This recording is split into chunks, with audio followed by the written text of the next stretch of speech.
It's episode 7. Lupe, what's happening? Good morning, girl. It's Thursday. Good morning. We want to welcome everyone from our Facebook group page at Second Act Women to our LinkedIn folks on my personal LinkedIn page. We want to welcome you to the Morning Cup. It's presented by Second Act Women, and we are the founders. I'm 53, and she is a newly... Recently, 47. Woo! A whole week you've leveled up, girl. I know. It's been kind of like an ongoing party scene at my house with my little man having his birthday too. So I'm like, okay, we're embracing it. We're embracing it, girl. Embrace it. And so, yes, we are the co-founders of Second Act Women, where we're helping to our purpose is really to re-script ageism in the workplace, in social, and in entrepreneurship. And we launched the show 7 weeks ago. Mm-hmm. And the purpose is to really just dive into hot topics concerning or about, and fun stories even about women over 40, 50, and 60. And so, we're here to just talk hot topics, give tips, talk hacks. And we have really wonderful special guests that we've had over the course of the 7 weeks, from New York City to right here in the heart of Colorado, in Denver, Colorado. And so, just want to let you all know you could catch the Morning Cup right here on LinkedIn and Second Act Women live every Thursday morning at 9 a.m. So let's dive in. Here are our hot topics and things we're going to talk about today. Yeah. Yes. Yeah. So, all right. I don't know about you ladies and gentlemen, but we're still having to wear our masks out. Yes, places have opened up a little bit more, but I am still a big proponent of kind of making sure that we're doing our part to kind of keep this virus at bay. And so today's segment, I am excited because I don't know about you guys. I started off with the whole surgical masks because we had some, and then we ran out because you have to cycle through those. So I have upgraded to some new cool fabric ones. But in today's session, we are going to be talking about some cool trends as it comes to face masks, because we have to wear them. So why not look good wearing them, right? So amazing kind of new patterns and designs that y'all are going to want to after the show. Yes, can't wait. And then we are going to, the other day we posted about how women over 45 and 50 feel about their career and lives today. And it was quite the conversation that's still being had since Monday. We have over by now 120, maybe 115 comments. At least. Yes. And so we're going to dive into that a little bit. And we're going to make this a topic a little later on, because it was a very hot topic, and we will probably just project that one, stream it just to our Facebook community, because that is a private conversation that the women over 40 and 50 love to have with one another. But we're going to tap into just a little bit of it today, just so that those that are watching have an understanding of what we are thinking and feeling today in our career and lives today. And then we're going to welcome today's special guest. We have Kristen Knutson with the City and County of Denver. She is an executive recruiter for the city. And we have Megan Jo Specht, who's with Amazon Web Services. She is a senior recruiter. And we are going to open this up with a lot of questions from you, the co-hosts of the Morning Cup. So let's just dive right in. All right, let's talk masks. Topic number 1. This is crazy. While you're talking, I am going to pull up a graphic of all these fabulous masks. Yeah. Okay. So I don't know if y'all have seen kind of all these patterns, all these companies, designer companies are coming out with this amazing, whether it's my son recently bought one from, an artist that's got a skull on it. And then you've seen the fashion, florals and all of these kind of cool designs that people are coming out with. And I feel like it's almost getting to a point where I think people are expressing themselves now through the type of masks that they're wearing, which I think is kind of cool, right? Yes. I want to know if you all can see these. Can you see these, Lupe? We can, yes. Excellent. I mean, look at some of these. Okay, we've got a set where you've got a scrunchie and your mask. I haven't seen a scrunchie in forever, though. I gotta admit on that one. right? This one reminds me of the one you recently bought. Lupe, Oh, what yes. color was that? Ooh, those are pretty too. I know. Yeah. You had bought them from some company that I thought they were, oh, this one, look at this. It's got rivets. Are you kidding me right now? People are like really kind of taking it up a couple of with their designs, I feel. Yeah, I absolutely agree. And I mean, if this doesn't brighten your day, and by the way, the reason why we're talking about masks and how this is now the new fashion statement is because Lupe and I are big proponents in having and wearing masks. If you have to be out in public, we want to keep others safe in case we have symptoms that we don't know about, and vice versa. So we are big proponents, right, Lupe? Absolutely. I mean, I think at the end of the day, it's our responsibility to kind of make sure that we keep each other safe. And so I will be the first to admit, if I'm like outside in nature, walking around, and people aren't within the 6 foot distance of me, I do not wear it. But if I am indoors, it's something that I do, and I think I strongly have now even got my kids on board, so I don't even have to ask them, hey, do you have your mask? Like, they know. Yes, Mom, I already grabbed my mask. And so hopefully this is not going to be a forever thing. But in the meantime, I think we all need to pull together and do our part. And I love Absolutely. We've got from Hope Tank, who's saying that they've got a lot of mask options. So shout out to them to say, hey, swing by their store in was it Denver, right? Yeah, that's Erica Richter. She is off, I believe, Broadway with Hope Tank. And what a fabulous store. Yes. And again, it's about keeping us all safe. It's not a political statement. It's not. We if you listen, it is not. Just listen to Dr. Fauci and the others. So we just want to stay safe so that we're all here in real life with each other next year. All right. And keep the economy going. So we just wanted to feature that. We will post a link in case you decide you wanted to go out and buy some. I know Be Good to People have some. I love wearing mine that says Be Good to People because people are always commenting as to where did I get that. So we just got Elisa who commented that she always gets compliments on her Be Good to People mask. So how coincidental that you mentioned it. Oh, I love it, Elisa in Denver. I'm on point. Look at that. Well, so again, we'll leave a link for you guys after this broadcast, and it's all about staying safe. So next up, Lupe, let's touch on this topic a bit before we move into the other. Yeah, so you know what? You posed a question a couple of days ago in our Facebook community, which, ladies and gentlemen, viewers now, I got to get used to the whole general population watching us. Yes. There's like about almost 2,300, participants in here, and you posted this awesome question about just like helping or asking the question, how are you feeling in your second act between life, work, and just with everything kind of going on? And like you were mentioning earlier, the comments have been phenomenal. People are getting, these ladies are sharing about feeling, whether it's positive, whether it's they're struggling, whether they're lonely, they're looking for things. Like, we've had the gamut of comments that range from I'm feeling super strong to I'm feeling lost and I need to find my path and my purpose. And so, and everything in between. What I've taken away from some of those comments is the beauty of authenticity and showing up to a conversation without any armor. We wrote about this in our e-newsletter earlier this week, where we talked about what you can get from conversations or even exchanges like this when you show up and you dare to not have any armor and really allow people to see you for who you are. I think the comments and the responses people have been posting in response to some of these have been beyond beautiful. The support that they're pouring out to these ladies, the encouragement, the words. I'm speechless. Like, I mean, right? It's been commenting too. Yes, and I even posted because I'm one of us. I have my struggles, and mine right now is weight, and always has been for the last probably 10 years. But it's gotten worse.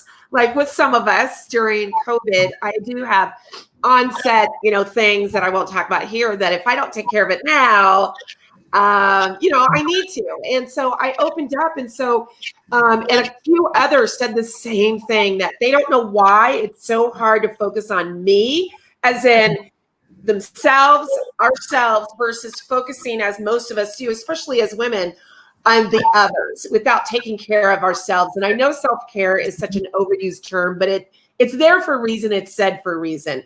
And so thankfully, and I think what's happening with that thread is that this is the power of our community as people are coming together as accountability partners. I now have one, and Meg Benjamin, and I think Consuelo is going to join us. We're going to start July 1. I'm putting it out there. Meg just had babies at 50, by the way, twinsies. And and she's 52. So, I love that our community is coming together for one another. That's the power of this one-of-a-kind women's club, so to speak, for badass women over 40 and 50 who are there to, as you said, Lupe, speak authentically about who we are. And so when it comes to corporate America and entrepreneurship, because we are on LinkedIn Live too, that was addressed in a lot of these, is that they lost their jobs, they feel unwanted, they feel invisible. They, meaning we as women over 40 and 50. And so we all have to work together, which, leads into the next session, which is helping our women in corporate America level up, keep the job, get the interview first, and some of the tips, techniques, and tactics. And so we're going to introduce our next guest. We want to welcome, we're going to talk about careering after 40 and 50. And we are really excited about having Megan Jo Specht with Amazon Web Services. She is a recruiter. And listen, this woman is 33 and has been in this, probably since she was 10. Because her mom, you've been in it for like ever, right? In a previous in her DNA. It's in her DNA. And we're not ageist ourselves. So we don't care who delivers the message, as long as the message is poignant and all of that. So we're excited to have Megan Jo back with us. And then we have good friend of mine from way back, Kristen Knutson. She is with the City and County of Denver. And she is a senior executive. And Lupe, what did she say when we first opened up? How exciting is this? About the positions, the position. I'm like, what part? Because we had so many exciting kind of conversations as we were in the back. So, we can actually share some really cool opportunities that are available and open at the city, who now has a concerted effort to hire more women, to hire diverse ethnic groups, and really kind of incorporate more of the community into their own employee population. So super excited to have her share. LGBTQ, Women X, the City and County of Denver is on it. I'm so proud of us. By the way, before we move in, I want to say this is probably from Kathy Holmes. If we could, it would be wonderful if everyone could take this survey. We'll post this survey as well. It is about changing the narrative. And so thank you for posting this. So we will post this and promote this survey as well. Thank you, if that is Kathy or whomever it is from Changing the Narrative Colorado. That is for anyone, by the way, because we know that we have a lot of viewers from all over the United States. So Brenda, Brooklyn, Brenda, Cindy, and California, and everywhere. So let's dive in, Lupe. Yes, well, okay, so now you've heard a little bit about these ladies, but let me give you a little more of a deep dive on why they are so badass, and we have them on our show. So Megan Jo Specht is the Amazon Web Services technical recruiter. She is passionate with 13 years of experience recruiting the top talent in the Denver market across North America and internationally. She believes that recruiting departments help to build and shape an organization's professional brand to the general public. She is enthusiastic about encounters with people and the critical role they play in driving success for any organization. That is why she continues to strive to connect the right talent to the right opportunities. That is a win-win right there, right? And she also really works to put the right people in the right places, doing the right things, and great things can happen. So we are super excited to have her here. We also have Kristen Knutson, as we mentioned, executive recruiter with the City and County of Denver. Here's a little bit about her. So she loves helping people think differently about their strengths and career aspirations. As a recruiter, she knows what it's like to discover your calling after trying a lot of professions. I bet that resonates with a lot of our viewers right now, right? She's passionate about local government and action and has been happily working and hiring for the city and county of Denver for more than 5 years now. Most recently, she was the executive recruiter. In her spare time, a little personal knowledge here, she can be found spending time with her hubby and their boxer American Bulldog mix. Sully!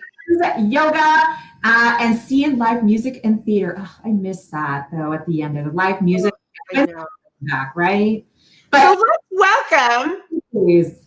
Hi. Our two guests today. Listen, let's first toast to the morning. Amen. We're alive and healthy. Toast. All right. If you have a special story behind your mug, let us know. My friend's husband, who we went to college with, played in this Super Bowl when he was with the Baltimore Ravens. Shout out to Stacy. Oh, wow. Yeah, right? So mine is, I picked this up 7 years ago on my first trip to New York. It has survived my dishwasher for 7 years. So one of the days I'm going to go back to New York. I love that place. I love it. You guys have stories about your mugs, or are they just pretty mugs? I love Sully. I love Sully. This was a Christmas present from Sully this year. He's very thoughtful. Well, he's not modest. I have another one from him that says, I kissed a dog and I liked it. Yeah, a Katy Perry translation, right? I love it. I love it. I don't drink coffee for the safety and well-being of the general public. So I have a Crystal Light in a beer glass because that's what we're doing right now. So there you go. I don't even think we own a coffee mug.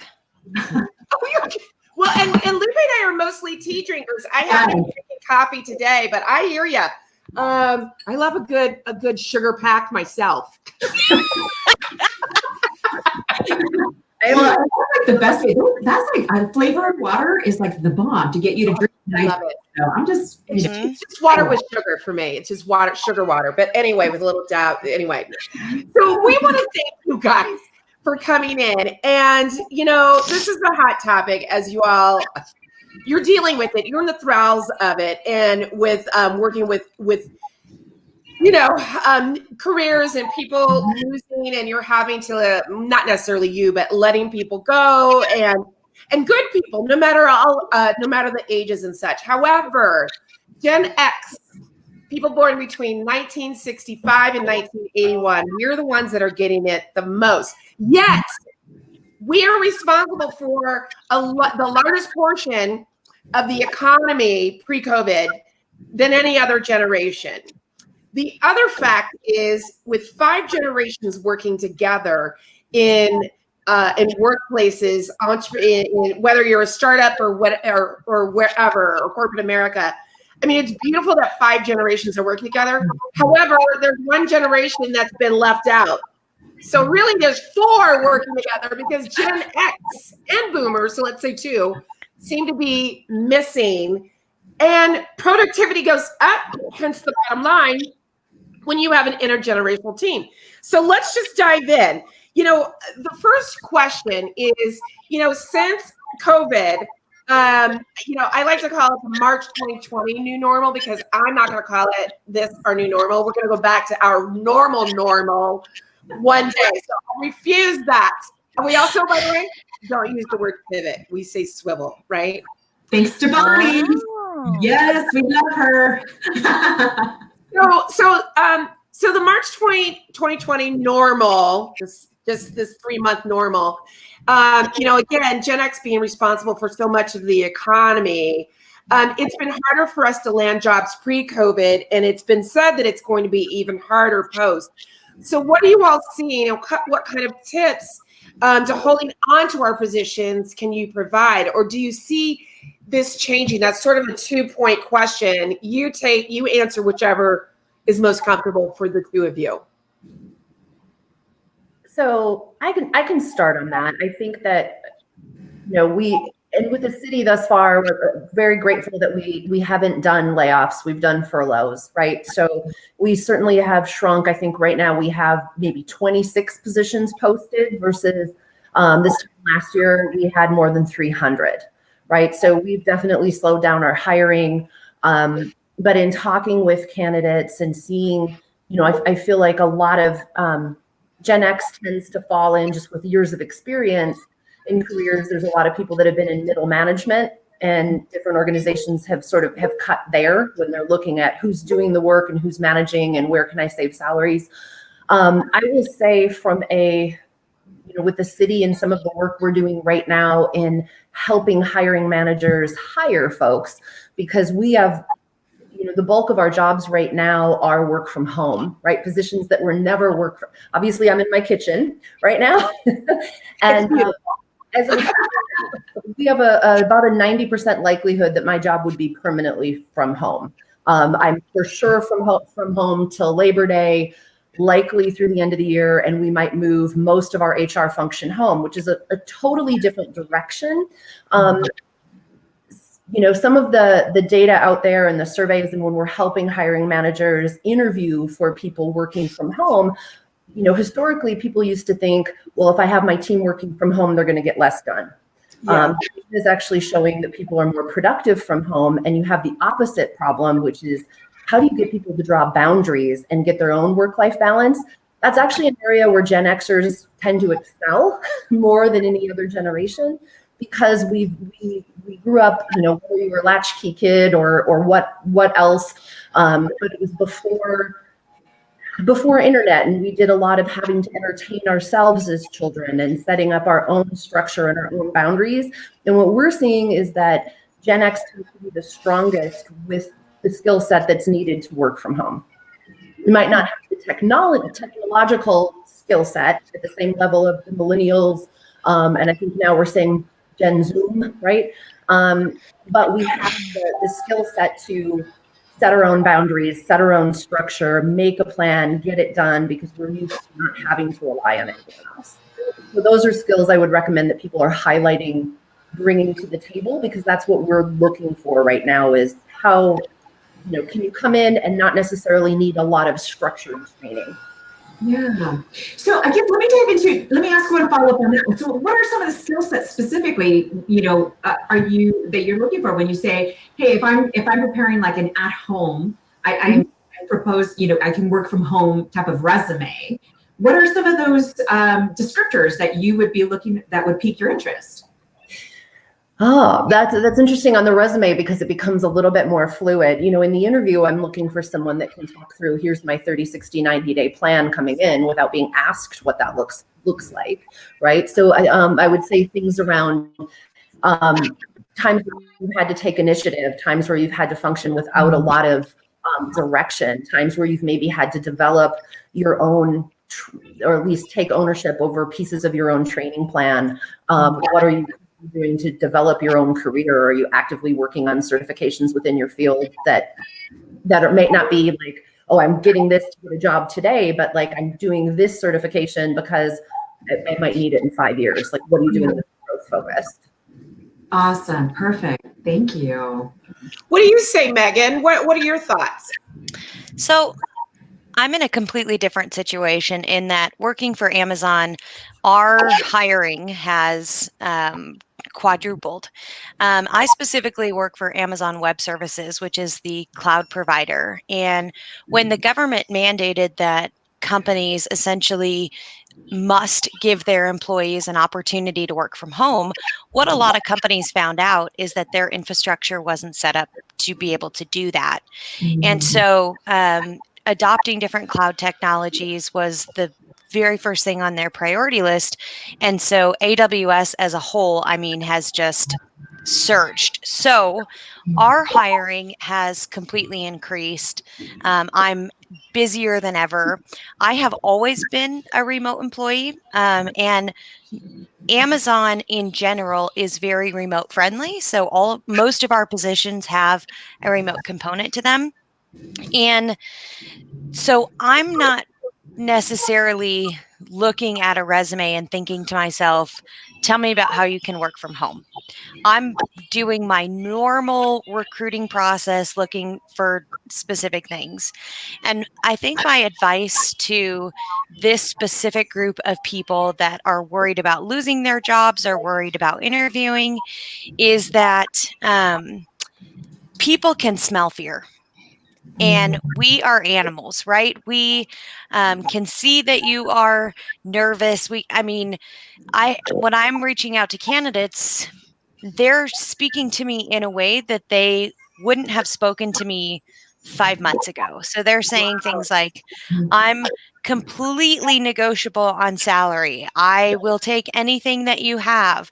I think that this specific group of people that was really, really worried about losing their jobs were the first people to raise their hand and say, you can furlough me, you can give me a salary cut, you can take my PTO, you can decrease my 401k.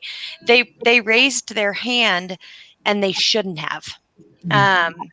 And so I think that it is normal to be nervous. It is normal to be scared, but do not portray that. And it's funny because I think that this is probably something that women are more prone to than men. Um, Women were first to raise their hands and say, you can furlough me, you can take my PTO, you can decrease my 401k. And men were not about that, right? Men were not signing up to Yeah. to be laid off. And so while times are tight, don't live in that fear, right? It is normal to be afraid. It is normal to be nervous. Do not unpack there, right? Mm, And yeah. don't say things when you're going into, remember, you get to negotiate your salary, your original salary, one time only. There's not another renegotiation in 6 months. And so don't say things to your recruiter like, I'm completely flexible on salary. I'll take anything that you want to give me. I don't have any requirements. I will work for free. Don't say those things. You wouldn't have said those things to me 5 months ago. Don't say those things to me now because I am also a human being, right? And so if you say to me, I will work for free, my mind is number one saying things like, why? Why will this person work for free? Right? Like, why would they be? What am I missing here? Maybe they're not really as qualified as they're telling me that they are, right? Oh, Um, yeah. I will also tell you that if you are in a place right now where you are furloughed or you have been laid off and you're in the job market, take advantage of this time, upskill, go get that certification, attend a training. So many companies right now are saying our PMP certification that was $2,500 is now $400. Please take it, right? And so though, first of all, one of the things that I am conscientiously always looking at is the mentality of learn and be curious. Are you constantly learning new things because you are naturally curious about them? Or are you learning new things because your boss came to you and said, go take this PMP certification class, right? Because that learn and be curious mentality, I can't teach to you. And in this Yeah. new March 2020 era, we're all being forced to learn new things. You didn't know how to set up your at-home computer before? Guess what? You've got to learn it. You didn't know how to connect a new monitor? Guess what? You've got to learn it. You didn't know how to do a Zoom meeting or to unblock your camera? Guess what? You've got to learn it. And if you can show me that in the past that you took it upon yourself to go and learn new things, then that will signify to me that you will be able to learn new things in this role. And that's not something that I can teach you. That's not something that I can beg of you, right? That's Yeah. either part of your DNA or it's not. So if you are in a time right now where you have been in a waiting period, be productive with your waiting period.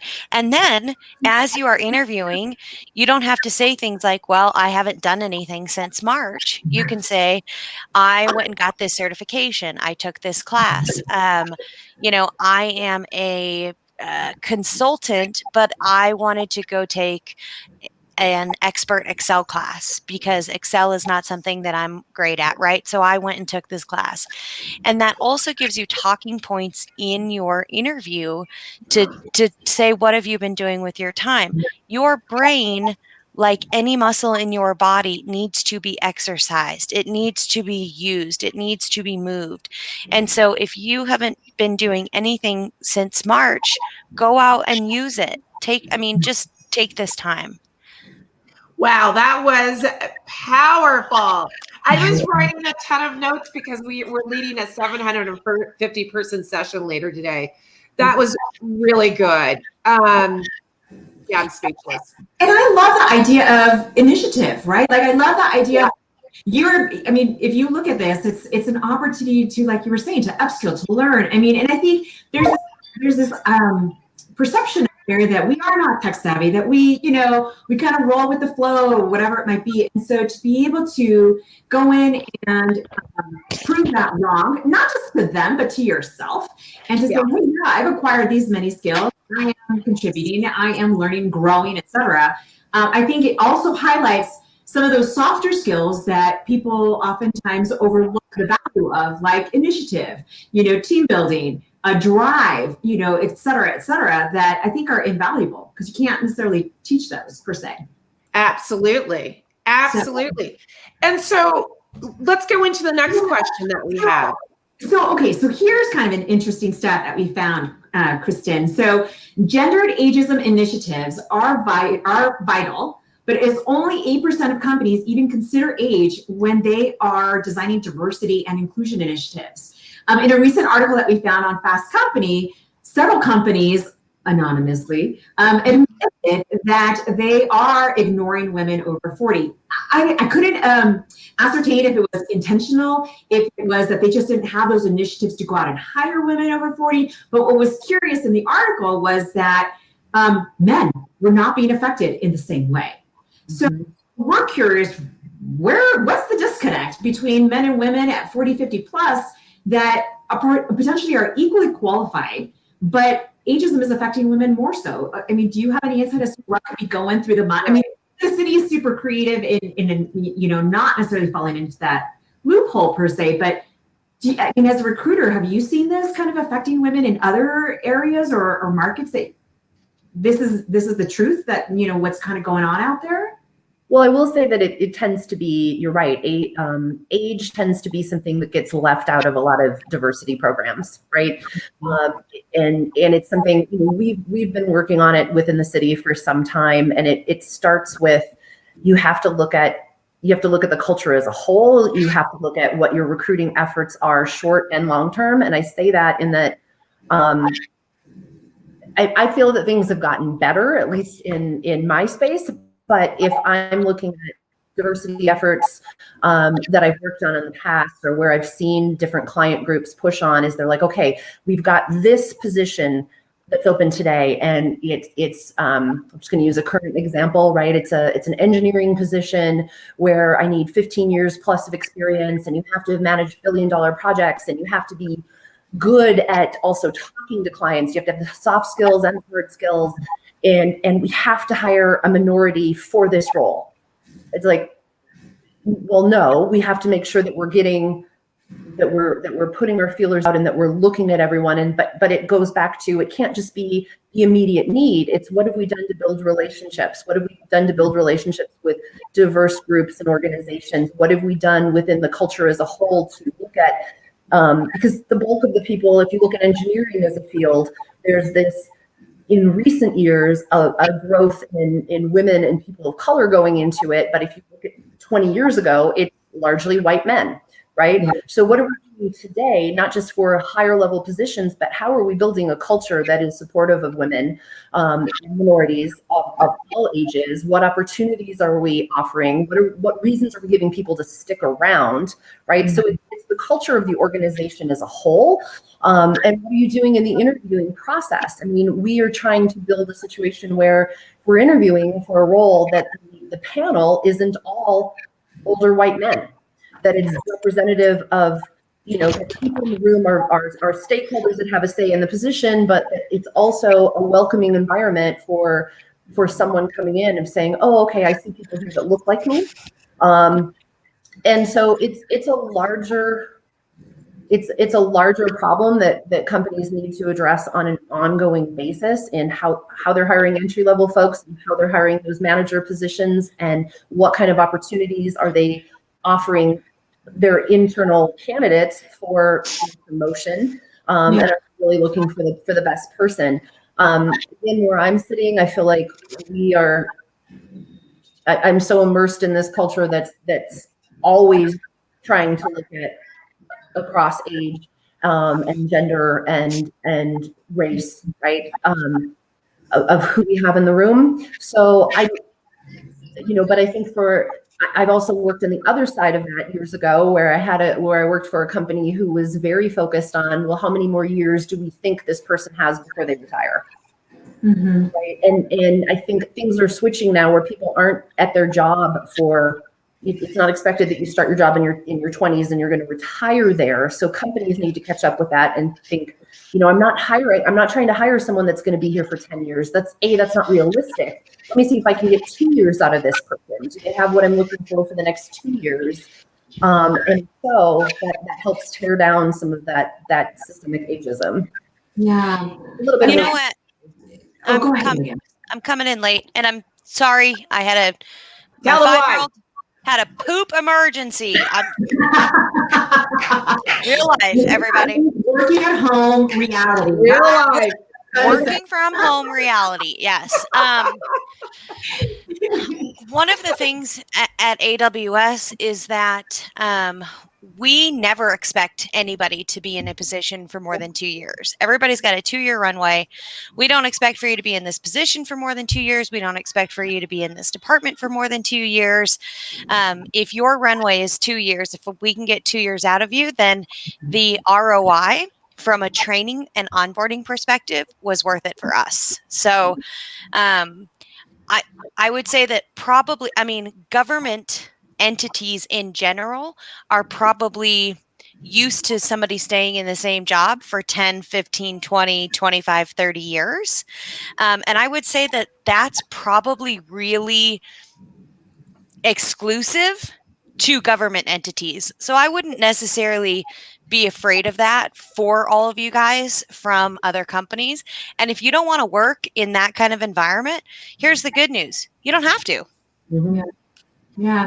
Okay, but curious. So obviously we've identified that companies, a majority of them need to start focusing on age as a primary initiative to diversify their own diversity initiatives. But I find myself on the other side of that mix. What can I do as a woman that wants to get hired, a woman that knows she's got a lot to offer? How can I, or what can I do to debunk that misconception that maybe some of these companies, maybe I'm walking into an interview and they don't have an open initiative to hire older women. But is there something that you can do, whether it's from the initial job search, the resume stance, or even in the interview, to make my case on why I'm a pretty awesome candidate? So never go into it thinking that you should hire me because of this diversity sprinkle that I bring to the department. Okay. You don't want to be the token woman hire. You don't want to be the token Black hire. You don't want to be the token old hire, right? And so don't focus on that and making that be your campaign. Your campaign is, I am the best, most qualified candidate for this role. And unfortunately, the internet has made it so easy to apply for positions that applications have become noise in the background. I have never in my whole entire life applied for a job through an applicant tracking system and been given a job offer for that. So go way back to those latchkey kid years, right? And think about when you were applying for your first jobs, right? And think about when you had to walk to locations or drive, right? Yes. And you had to go into a store or whatever, and you had to say, and you had to be very polite, right? And you had to look nice, you had to look presentable, and you had to And say, not with your parents. right, They're in not the with your car. parents, They're in right? the car. Right. Hello, may I please speak to the manager? Are you guys hiring? If yes, great. May I please fill out an application? And it was horrible and it was hard and you had to handwrite it and they wanted all of this information. And so because it was horrible and hard and awkward and that process stunk, you were selective about the stores you went into, right? If you didn't want to work at Dairy Queen, you didn't go into Dairy Queen and ask them if they were hiring, right? So when you are looking at roles now, and there are all of these one-click applications, submit your LinkedIn profile, apply with no resume needed, right? We have just sprayed our resume everywhere and not given any thought or conception to quality, right? If I open up my applicant tracking system and you are applying for a front end engineering position and you have on your resume objective engineering manager role with strong company, well, you're applying for a front end engineer, right? So, like, you didn't give this any thought. So, I'm not going to consider your application. You don't want to work here, right? So it should always be quality over quantity. Do not spray your resume. Yep. Write personalized cover letters.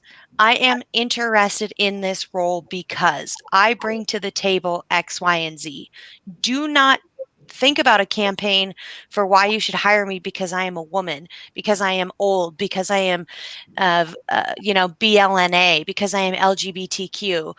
Hire me because I am smart and I am talented and I am the best candidate for this particular role, and not because you need to fill some kind of diversity quota.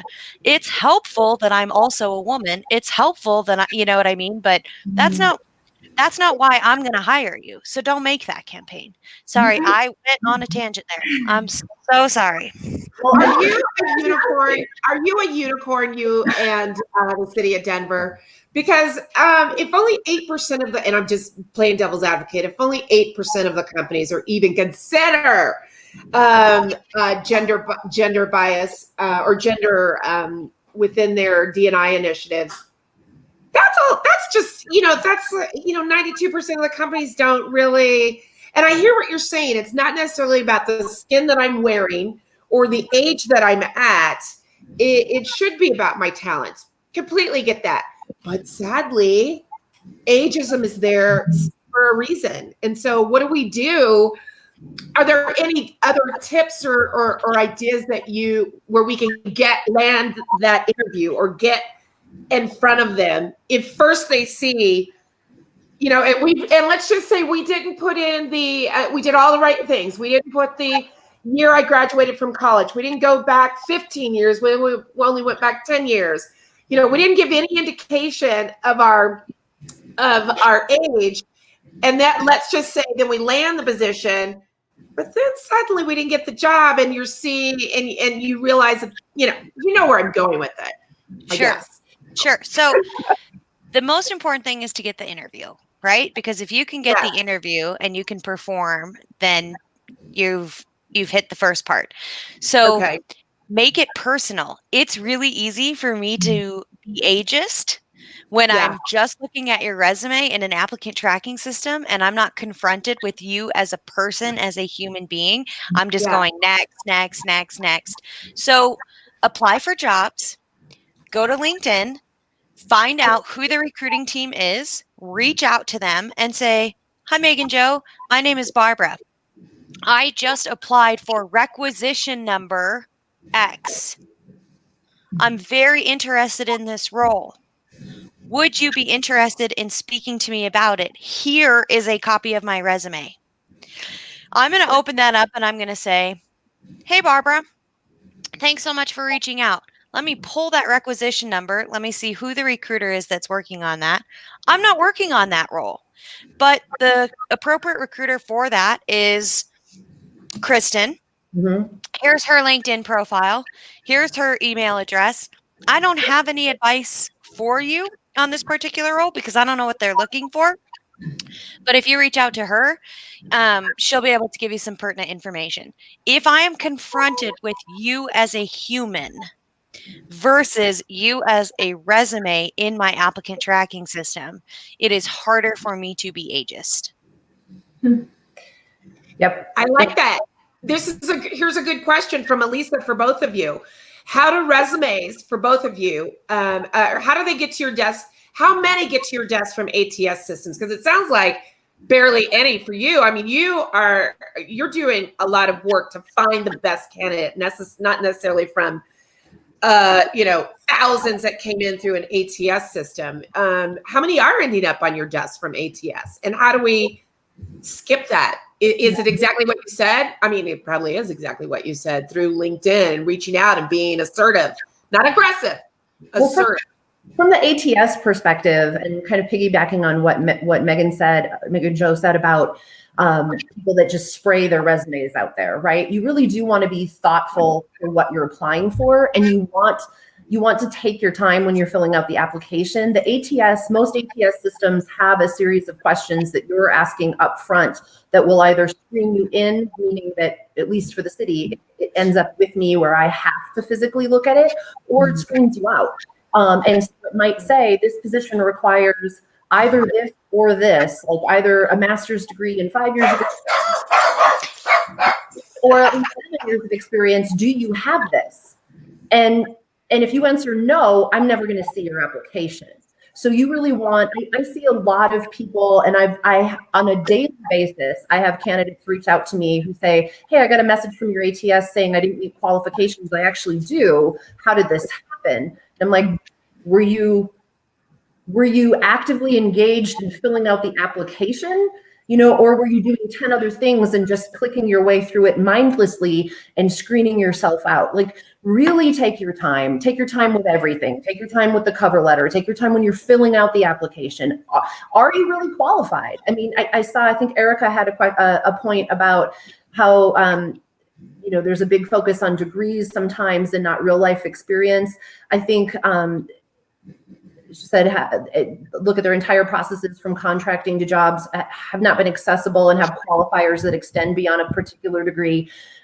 And sometimes those qualifiers are confusing. It's either this or that, but there's a reason that those exist. For the city, we're locked to a system with our classifications. There are some that are opening up and allowing for more different kinds of experience, but read those carefully, no matter where you're applying. And if it's really, if you don't have 5 years of experience with this, you have one, and you're putting it out there for, well, I'm going to just give it a try.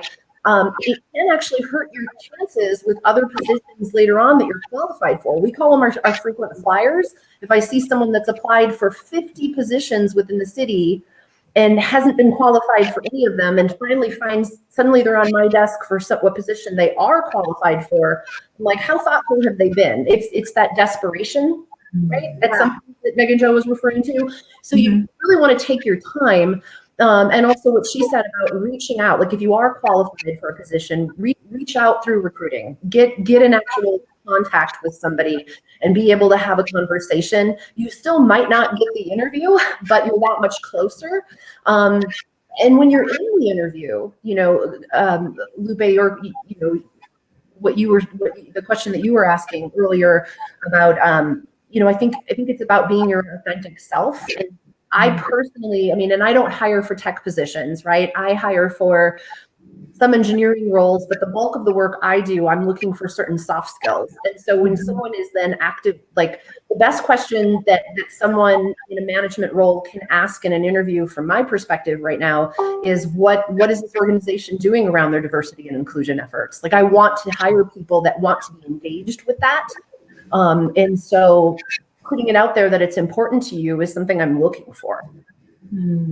That's awesome. I love that. I mean, all great kind of tidbits for sure. I'd be curious to know too, so on transferable skills, so talking about soft skills, like you were saying, mean, that's something that we were recently reading a couple of different studies that posted in a Forbes article that talked about the lack of confidence, knowledge, even know-how on how to connect transferable skills. So moving from one industry completely into another and identifying all those skills that you can't teach, that are learned, that are inherent, like initiative, Megan, to what you were talking about, making sure you're productive in this downtime.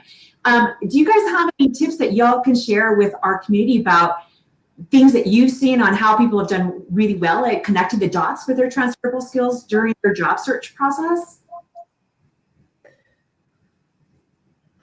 Go ahead, Meg. It's not so much about connecting the dots as it is about everything is connected, right? So if you have initiative, that is a necessary skill in every role, right?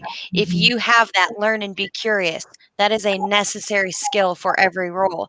And so sometimes I almost caution people on connecting the dots because you might not know what I'm looking for, but there are universal needs, universal truths about skills, universal meanings to things, right? Every single position needs somebody that can deliver results. Every single position needs somebody that has the ability to collaborate cross functionally. Every single position has a need for people who can learn quickly. I mean, don't tell me how learning quickly connects the dots because you might not know what I'm looking at, right? But there are universal truths about certain skills. And so highlighting that. So highlighting I learn quickly. I can collaborate cross functionally. I take initiative. I deliver results. I am, passionate and enthusiastic about what I do. By putting those things out there, that's relevant no matter what. Is there another way then that they can prove that they learn quickly? Because that is something that we've noticed as a trend that we're sort of known as not being, not having tech skills, maybe being lazy, which is not true. All these things that are completely opposite from who we are as women and men over 40 and 50. So when we say learning quickly, and I'm, applying, I'm 53. What is an example of how I can actually say that without sounding too cheeky and too, like I get along with everybody kind of, statement? So what is a way of putting that? The proof is in the pudding, right? I went out and got 4 certifications. I went out and took XYZ class. I went out and mastered a new skill. I taught myself how to program. I taught myself how to write code. You know what I mean? You can't tell me. I learn really quickly because the best indicator of future behavior is past behavior, right? So tell me about when you learned something, right? Yeah. I love that. So through examples. So share your story about how you're acquiring your skills that kind of innately showcase all those amazing transferable skills that we need to get better about, communicating when we're in this process. So that's fantastic. I love that. I always recommend too, I think, because a lot of it, the behavioral based interviewing questions, right, which was what Meg and Joe was just referencing. It's like being able to give a specific example is really important when you're asked almost a question in an interview, with the exception maybe of questions that are very technical, right? Do you have this experience, et cetera? But when you're asked any other question, you should be able to give an example, even if they haven't asked for one, of, tell me about your time management skills. Well, here's what I actively do on a day-to-day basis. Here's how I developed that skill. Here's where it's an issue for me. Here's where if you can give a specific example that shows how you tackled the problem, it shows, like Meg and Joe was saying, past behavior indicates future behavior, right? You should also, in any interview that you're in, you should be paying attention to the types of questions that you're asked and reviewing them afterwards. A follow-up question, if you're one question and a follow-up question. A follow-up question happens for just a couple of reasons. You've either said something that is so exciting to them they want more information, and that's rare, or you haven't answered the question in a clear enough way, and they're giving you another chance, right? So be paying attention to how often you're getting that follow-up question and what it is, and you should be able to tell the difference between those two, that you've either excited them or you haven't answered it fully. Because you can and should be practicing those questions in between your interviews. That's something you should be actively investing time in, whether you're working with a friend or a family member, but you should be practicing those questions and coming up with examples. A little pre-prep goes a long way in essence. It absolutely does. I just want to thank you two for being a part of this. And I know we're closing in on the hour. This has been really powerful. I know Lupe and I were heavily taking notes. I took like half. I love it. Like, it's just, I love to get it from the perspective of those ladies that are on the front lines doing all that, Absolutely. Absolutely. How can these ladies find you? And we will, give them a little bit of information as to how they can find you in case they do qualify. And I know, Kristen, you're about to post on our Facebook page all these different jobs that are open with the city and county. Obviously, Megan, you're very welcome to do the same. How can they find you? Or any positions within your company, if you can let us know. Yeah, so I'm on your Second Act website. I'm also my email with the city is it's kristen.knutson@denvergov.org. You can feel free to email me directly. You can connect with me on Second Act. You can message me on Facebook or on LinkedIn, and happy to connect. Yay, Megan. I have a very strange name, Megan Jo Specht. I'm the only person on LinkedIn with that name. Oh, yay! Wow. That is amazing. So I'm very, very easy to find. Feel free to reach out to me. Yes, my positions are a little bit more specific and technical, but if there's something that I can do to help you, I'm glad to do that. Do keep in mind, so it's ironic, I am telling people, reach out to recruiters, ask for help, things of that nature.